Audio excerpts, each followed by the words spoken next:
Assalamualaikum warahmatullahi wabarakatuh.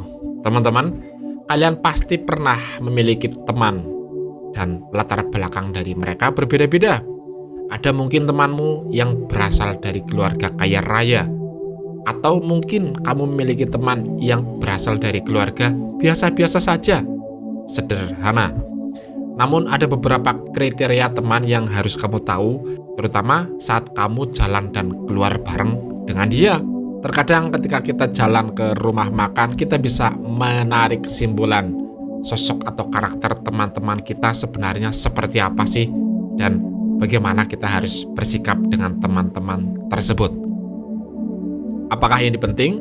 Tentu penting, karena kita akan bisa melihat karakter orang dari setiap apa yang dia lakukan dan bagaimana sih mereka bisa membuat kita nyaman. Karakter yang pertama, ketika kita pergi ke sebuah rumah makan dengan seorang teman, biasanya ada orang yang walaupun dia kaya, tapi dia cenderung pelit untuk mengeluarkan uangnya hanya untuk sekedar membayar makanan yang sudah dimakan bersama. Terkadang kita menemui orang-orang dengan karakter seperti ini. Dia tidak peduli bahwa dirinya adalah seorang yang berkecukupan, namun tetap prinsipnya adalah dia selalu ingin menghemat dan ogah untuk mengeluarkan uang, bahkan hanya untuk sekedar makan bersama. Mungkin kamu juga punya teman yang seperti itu. Karakter orang dengan seperti ini ibaratnya adalah mau kenyang tapi tidak mau menanggung bersama. Sebenarnya apakah harus ada komitmen siapa yang harus membayar makanan? Sepertinya tidak. Namun secara etika ketika kita bersama dengan teman kita, sebagai orang yang mungkin berkecukupan, harusnya kita dengan sadar diri dan menawarkan sebagian rezekinya untuk dibagikan kepada orang lain. Dalam hal ini adalah membayarkan makanan yang ada di warung. Kemudian karakteristik orang yang kedua, biasanya ada orang yang secara diam-diam membayarkan billing kita atau membayarkan makanan kita. Namun ia enggan untuk mengatakan sejujurnya dan dia cenderung diam, lantas sambil bercanda dia, "Kamu yang bayar deh." Tahu-tahu sudah dibayarkan oleh dirinya. Ini adalah karakter orang yang baik dan cenderung dia tulus, tidak pamrih. Dalam hubungan persahabatan, memang secara bayar membayarkan itu adalah hal yang lumrah. Namun untuk mendapatkan orang dengan karakter seperti ini memang sangat langka, apalagi di tengah ekonomi yang semakin sulit. Namun jangan jadikan permasalahan ekonomi adalah sebuah alasan untuk melupakan hal-hal dasar, kebersamaan, berbagi, dan saling pengertian terhadap sesama sahabat. Adab seorang teman yang biasa melakukan seperti ini, ia cenderung ikhlas, tidak mau apa yang ia lakukan menjadi beban kepada temanmu yang lain. Bahkan, orang-orang seperti ini bisa dikatakan adalah teman terbaik yang kamu miliki. Karakter berikutnya, ada tipikal orang yang dia selalu pura-pura ke toilet, bahkan lama sambil mengintip barangkali apakah billingnya sudah dibayar atau belum.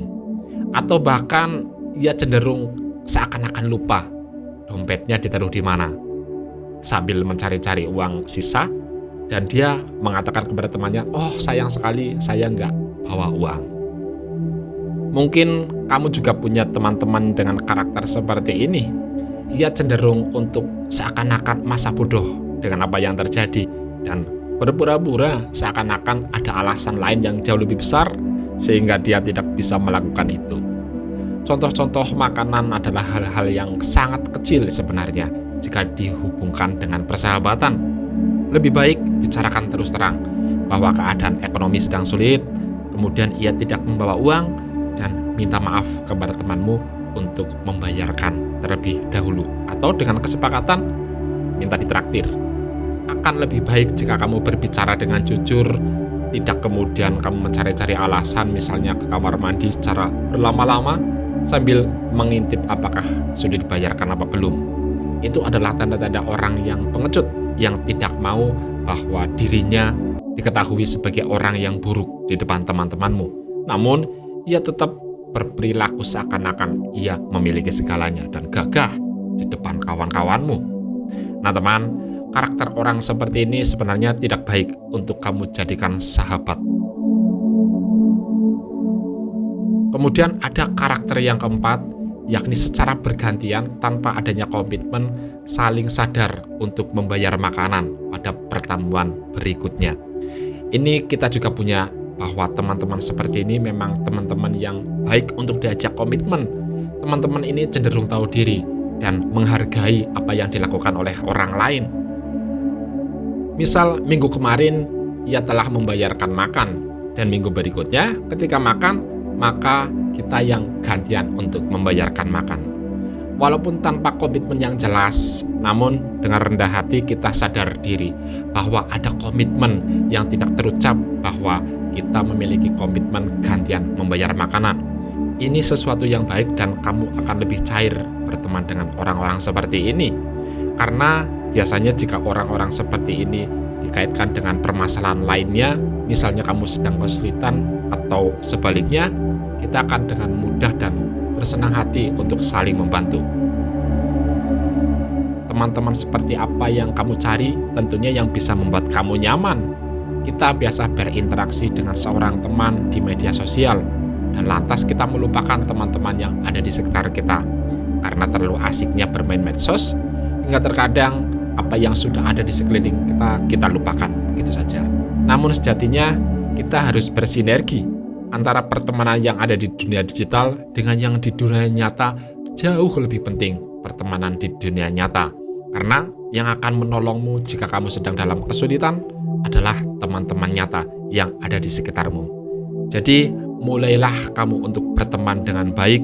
Cermati bagaimana pertemanan kamu akhir-akhir ini. Apakah ada yang demikian, teman-teman yang tidak mau membayarkan makanan dengan pura-pura? Atau kamu memiliki teman sejati? Tuliskan komentarmu di bawah ya. Seperti apa pertemanan yang kamu miliki saat-saat ini.